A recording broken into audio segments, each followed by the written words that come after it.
오늘 우리에게 주신 하나님의 말씀 신명기 19장 1절부터 21절까지 말씀입니다. 신명기 19장 1절부터 21절까지 말씀. 이제 봉독하겠습니다. 하나님의 말씀 경청하십시오. 주 당신들의 하나님이 당신들에게 주시기로 한 그 땅, 거기에 살고 있는 원주민을 주 당신들의 하나님이 멸망시키시고 당신들이 그들을 쫓아내어 그 성읍과 집에서 살게 될 때에 당신들은 주 당신들의 하나님이 당신들에게 차지하라고 하신 주신 땅에서 성읍 셋을 따로 구별하여 놓아야 합니다. 주 당신들의 하나님이 당신들에게 주신 땅을 세 영역으로 구분하여 길을 닦아 모든 살인자가 그곳으로 피신할 수 있게 하십시오. 살인자가 구별된 성읍으로 도피하여 살 수 있는 경우는 다음과 같습니다. 일찍이 미워한 일이 없는 이웃을 뜻하지 않게 죽였거나, 어떤 사람이 이웃과 함께 나무하러 숲속으로 들어가서 나무를 찍다가 도끼가 자루에서 빠져나가 친구를 쳐서 그가 죽었을 경우에 죽인 그 사람이 그 구별된 세 성읍 가운데 한 곳으로 피신하면 살 수가 있습니다. 도피성은 평소에 이웃을 미워한 일이 없는 사람이 실수로 이웃을 죽게 하였을 때에 자기의 생명을 구할 수 있는 곳이므로 그곳까지의 거리가 너무 멀면 피살자의 친척이 복수심에 불타서 살인자를 따라가서 죽일 터이니 거리가 너무 멀어서는 안 됩니다. 내가 새 성읍을 따로 떼어 놓으라고 당신들에게 명령한 이유가 바로 여기에 있습니다. 주 당신들의 하나님이 당신들의 조상에게 맹세하신 대로 당신들의 땅의 경계를 넓혀주시고 당신들의 조상에게 약속한 모든 땅을 당신들에게 주실 때에는, 또 내가 오늘 당신들에게 명하는 이 모든 명령을 당신들이 성실껏 지키고 주 당신들의 하나님을 사랑하며 그가 가르쳐 주신 길을 잘 따라갈 때에는 이 새 성읍 말고 또 다른 새 성읍을 구별해야 합니다. 그리하여 주 당신들의 하나님이 당신들에게 유산으로 주신 땅에서는 죄 없는 사람이 살인죄를 지고 죽는 일이 없도록 하여야 합니다. 그러면 살인죄 때문에 당신들이 책임을 지는 일은 없을 것입니다.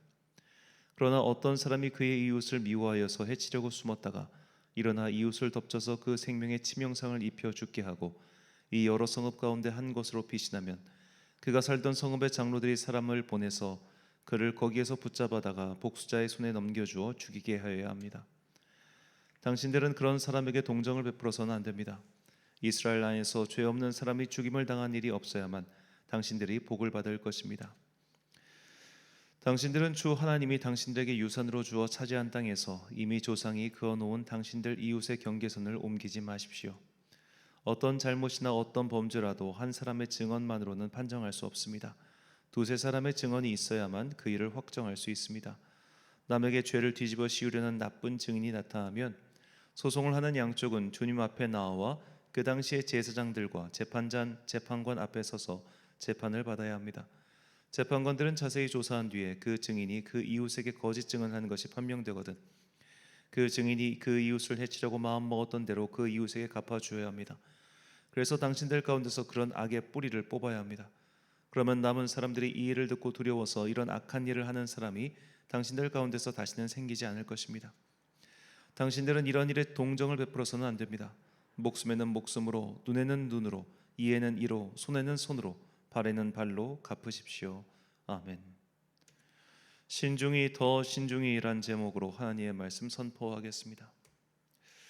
우리가 신문지상에서 흔히 보는 표현 중 하나가 국민법감정이라는 표현일 겁니다. 대중들이 범죄자를 처벌할 때 보통 다들 강력하게 처벌하길 원하는데 재판 과정이나 결과를 보면 너무 솜방망이 처벌이 아니냐는 이견이 나올 때 그때 사용하는 단어죠. 그러나 법이 이렇게 재판이나 그 결과를 신중하다 못해 답답해 보일 정도로 느리게 그렇게 판단하는 경우에는 다 이유가 있습니다. 이제 세계 법률의 체계는 흔히 영미법과 대륙법 계열로 나눈다 그렇게 이야기를 합니다. 그냥 너무 좀 저도 읽으면서 어려운데 간단히 이야기하자면 영미법은 그 배심원 제도가 있는 거고 대륙법 독일이나 그쪽은 배심원 제도가 없이 그냥 법률만으로 이렇게 판단하는 겁니다. 우리나라 법률 체계는 아무래도 이제 독일의 영향을 받은 일본, 또 일본의 영향을 받은 우리나라 이렇게 되어 있기 때문에 다 대륙법 체계를 따르고 있다입니다. 자, 그런데 이렇게 법의 체계가 영미법이든 대륙법이든 이렇게 촘촘하고 신중하고 결국 배심원 제도라고 하는 것도 사람들의 이견을 물으면서 유무죄간의 판단을 내리는 것인데 이런 것을 하게 된 이유가 무엇인가? 바로 중세 유럽이 마녀 사냥이라는 광풍을 겪었기 때문입니다. 그러니까 유럽의 역사는 어떻게 보면 무수한 실패의 사례 위에 조금씩 이것을 바꿔나간 그런 역사다라고 볼 수 있습니다. 자, 중세시대 그 마녀 사냥을 보면은 도대체 몇 명을 어떻게 죽였는지 알 수도 없을 만큼 정말로 대중에 의해서, 대중의 감정에 의해 사람을 살해한 역사인 거예요. 심지어 이런 사례도 있다고 합니다. 한 마을에 젊은 남녀가 있는데 이 남자가 여자에게 고백을 했는데 차였어요. 그러니까 그것에 대해서 앙심을 품고 이 여자를 마녀로 몰아서 죽인 사례도 있었습니다. 그냥 조금만 눈밖에 나면은, 조금만 이상한 행동을 하면은 제 마녀야라고 해서 사람을 죽였어요. 이게 대중이 감정에 따라서 법이라고 하는 것을 판단하게 되면 정말 돌이킬 수 없는 결과가 초래되기 때문에 서구의 모든 법률 체계는 성문법주의든 배심원 제도든 간에 신중하게 판단을 내리는 것, 처벌을 하는 것이 이제 관례로 남게 된 것입니다.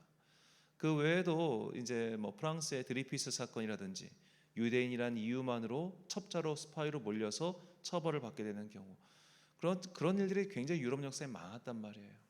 그래가지고 이런 것들을 방지하기 위해서 법률의 제도, 그리고 재판의 과정은 항상 신중하게 그렇게 처리되어 온 것입니다. 한번 판결을 내리고 형벌을 집행하면 그 결과를 돌이킬 수 없기 때문이죠. 자, 우리나라도 한번 생각해 보십시오. 우리나라도 이제 예를 들어 화성 연쇄 살인 사건에 살인자로 억울하게 지목되어 무려 20년간 옥살이를 한 윤성여 씨가 있죠. 그는 작년에 국가로부터 18억 원을 배상받으라는 판결을 받았습니다. 하지만 이게 사건이 일어난 지 무려 32년이나 지났고 그는 그동안 20년을 옥에 갇혔고 억울한 누명을 썼단 말이에요. 이거 누가 보상해 줄 거예요? 누가? 그렇기 때문에 재판은 매우 신중하게 해도 과함이 없다라는 것이 이제 유럽의, 그리고 이제 우리나라 사법도 마찬가지죠. 더군다나 이제 법 감정이라고 하는 것은 이 대중의 감정에 따라서 누구든지 쉽게 살인자를 만들 수 있기 때문에 항상 이런 실패 사례를 통해서 인류는 신중하게 처벌을 하는 것을 이제 계속 미덕으로 삼아오고 있는 것이죠. 자, 하나님께서는 그래서 이 재판의 과정과 증언 또한 모두 신중하게 그리고 교차 검증을 해야 한다고 지금 말씀하시는 겁니다. 본문 15절과 16절 말씀. 사람의 모든 악에 관하여 또한 모든 죄에 관하여는 한 증인으로만 정할 것이 아니요 두 증인의 입으로나 또는 세 증인의 입으로 그 사건을 확정할 것이며 만일 위증하는 자가 있어 어떤 사람이 악을 행하였다고 말하면 아멘. 자, 도피성의 제도 또한 사실 근본적으로 마찬가지입니다. 여러 가지 죄를 저질렀거나 혹은 저질렀다고 유추되는 경우 우리가 대중이 그냥 빨리 죽여 이렇게 해서 판단하게 되면 여러 가지 문제가 생길 수 있기 때문에 하나님께서는 그 판단을 여러 가지 절차에 따라 유보할 수 있도록 도피성 제도를 마련해 주셨고, 그리고 무엇보다 재판이 열려서 누군가를 처벌하게 될 때는 반드시 두세 사람의 증언으로 그리해라 라고 말씀하시는 겁니다. 한 명이 그렇게 말했을 경우 얼마든지 위증 그리고 누군가의 사이에서 일어났던 원한으로 말미암아 그런 재판이 일어날 수 있기 때문에 한 사람의 증언만으로는 안 되고 반드시 두세 사람의 증언이 필요하다라고 하신 것이죠. 자, 이것은 물론 고대에 대한 재판의 말씀입니다. 그래서 증거주의가 채택되지 않았지요. 만약 현대였다면 하나님께서는 반드시 증거를 가지고 와서 재판을 치러라 라고 말씀하셨을 겁니다. 그저 한 사람의 말에 의해서 재판의 모든 과정이 전개된다고 한다면 사실 얼마나 억울한 일이 많겠습니까? 이 시간 제가 굳이 말씀드릴 필요는 없겠지만 그런 일들이 있지요. 그만큼 재판은 신중해야 하며 타인을 거짓으로 모함하는 위증은 강하게 처벌받아야 한다고 말씀하시는 겁니다. 제가 종종 말씀드리는 사례입니다만 이 안양에 있는 갈멜산 기도원의 조성근 원장님이 설교 때 하신 말씀입니다. 당신께서 이렇게 멀리서 바라보니까 기도원 입구에서 누가 이렇게 담배를 물고 있더라는 거예요. 그래가지고 어떤 건방진 녀석이 감히 기도원 입구에서 담배를 물고 있어 하고 해서 가까이 가서 보니까 담배가 아니라 모나미 153 볼펜이었다는 겁니다. 멀리서 이렇게 들고 있으니까 담배처럼 보이더라는 거예요. 볼펜을 이렇게 들고 있으니까. 그때 그분이 깨달았다고 합니다. 당신이 본 게 정말 사실입니까? 만약 사실이라면 정말 자세히 본 것 맞습니까? 그러니 함부로 남의 이야기를 하지 마십시오 라고 말이죠. 자, 우리는 눈으로 보더라도, 내가 직접 보고 직접 들었어도 그 사람의 상황을 모르기 때문에 함부로 판단을 내려선 안 됩니다. 저도 유명한 목사님을 모시고 다녀봐서 알지만 참 재밌는 일들이 많아요. 나중에 이제 교회를 그만두고 다른 밖에서 내가 그 목사를 아는데 말이야, 그 목사가 이랬어, 이런 식으로 저한테 얘기하는 분들이 참 많았습니다. 다 헛소리인데도 그렇게 남의 이야기를 하고 다니더군요. 하나님께서는 거짓 증언을 하지 말라라는 경고의 말씀을 이미 십계명에서도 하셨습니다. 예전에는 이런 거짓 증언의 가장 큰 피해자가 연예인 등의 직업을 가진 사람이었지만 이제는 개인들도 피해를 입고 있죠. 소셜 네트워크 서비스의 발달 때문입니다. 개인 사업자들 중에 이런 피해를 입어 가게를 접고 인생에서 큰 아픔을 당한 이들이 어디 한둘입니까? 예전에 대왕 카스테라라는 그런 제품이 있었는데 그거 했던 사람들 거의 다 망했죠. 괜한 그 헛소문이 돌아가지고. 예를 들어 그렇게 한번 음식에 대해서 그런 거짓말들, 헛소문이 퍼지면은 회복이 안 됩니다. 누군가 그래서 이제 음식점주가 그렇게 예민한 건데 요즘 같은 때 별점 테러라고 하죠. 가가지고 여기 음식 맛없어요 막 이런 식으로 누가 막 모함을 하고 이렇게 올리면은 정말 그 가게 금방 망합니다. 자, 물론 진짜 맛없는 데가 있긴 하지만 그런 식의 평 말고 정말 악질적인 평을 당한 사람도 분명히 있거든요. 설교자에게는 그런 거 없을 것 같습니까?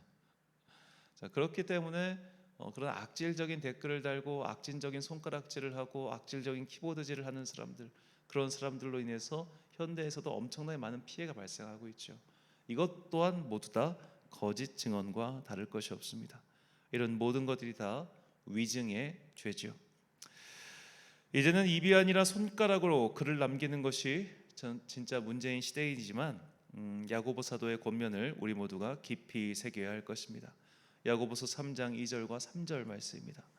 우리가 다 실수가 많으니 만일 말에 실수가 없는 자라면 곧 온전한 사람이라 능히 온 몸도 굴레 씌우리라.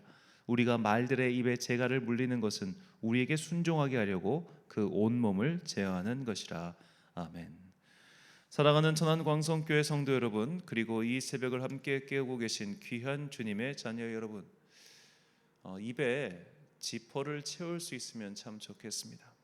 우리 모두 함부로 남의 이야기를 하지 맙시다. 남의 이야기를 옮기지도 맙시다. 설령 내가 직접 봤다고 할지라도 그 상황을 온전히 알 수 있는 것 또한 아니지 않습니까? 나의 헛말로 인해, 나의 거짓말로 인해, 나의 그릇된 판단으로 인해 누군가가 인생에서 돌이킬 수 없는 피해를 입는다면 그 죄과를 어찌 감당하시겠습니까? 또한 함부로 남의 인생을 판단하지 마십시오. 우리는 재판관이 아닙니다. 우리가 흥미본의로 하는 말들이 이리저리 전파되면 그 일로 인해 당사자는 죽음과도 같은 고통을 당할 수 있습니다. 나에게도 그리고 남에게도 도움이 되지 않는 그런 쓸데없는 이야기를 더 이상 입에 담지 마시고 내 입술을 잘 제어하여 완전하지는 못하더라도 온전하기 위해 한 걸음씩 전진하는 그리스도의 사람들이 되시길 예수님의 이름으로 축원합니다. 기도하겠습니다. 사랑과 은혜가 풍성하신 아버지 하나님, 우리의 입에 재갈을 씌워 주옵소서. 그리하여 주님의 뜻에 순종하며 살아가는 자들 되게 하여 주옵소서. 우리의 입술은 너무나 쉽게 남을 미워하고 질투하고 험담하며 잊지도 않은 사실을, 보지도 않은 사실을, 듣지도 않은 사실을 자기 마음대로 입맛 바꾸어서 변형시키는 그런 존재입니다. 이렇게 죄로 인해 일그러져 버린 우리의 입에서 제대로 된 판단과 제대로 된 결정이 나올 수 없다는 것을 꼭 잊지 않고 언제나 겸손하게, 그리고 신중하고 또 신중하게 그렇게 살아가는 당신의 자녀들 되게 하여 주옵소서. 이를 위해서는 우리가 겸손한 마음이 필요하오니 주님 이 시간 우리의 영혼을 낮은 곳으로 이끄시고 주님의 말씀 앞에서 그리고 인간의 부족하고 연약함 앞에서 겸손하게 행하는 당신의 자녀들 되게 하여 주옵소서.